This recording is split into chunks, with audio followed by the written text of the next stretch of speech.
मध्ये 15 दिवस होतो, पण तिथल्या कैद्याला सांगायचं विचार केला सगळे समजुती आत आहेत. ते विचारायचे पडोळे साहेब कुठली केस, आता काय सांगायचं, चोरीची केस. मला लाज वाटली, एखाद्या खुनाची केस असती सात बाजूने बोललो असतो.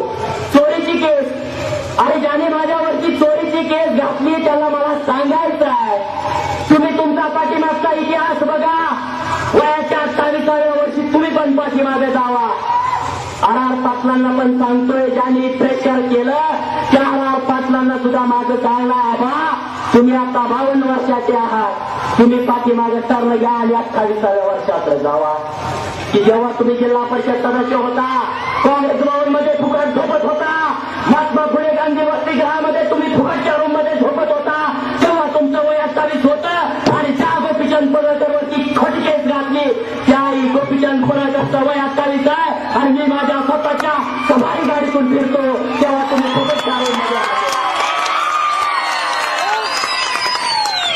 मला कुणाची तुलना करायची नाही, पण ज्यांनी माझ्यावरती केस घातली त्या आरामाने 28व्या वर्षापर्यंत पाठीमागे जावं आणि बघावं. जेव्हा तुम्ही झडपीचं सदस्य होता आणि महात्मा गांधी विद्यार्थी वसतिगृहामध्ये 26 नंबरच्या रूम मध्ये फुकट झोपत होता, आणि त्याच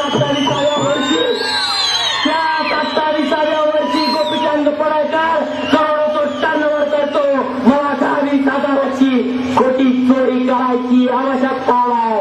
आणि ते बाजार गुंडे नेते गेले 6 महिने गेले वर्ष ज्या आर पाटलाकडे जातात, त्या बाजार गुंड्या नेत्यांना माझं एक सांगणं आहे, अरे तुमच्यात जर हिंमत आहे तर राजकारण करा, तुमच्यात जर हिंमत आहे समाजकारण करा, तुमच्यात जर हिंमत आहे तर कुठलाही सांस्कृतिक चांगला कार्यक्रम करा आणि लोकांना तुम्ही पाठीशी घ्या.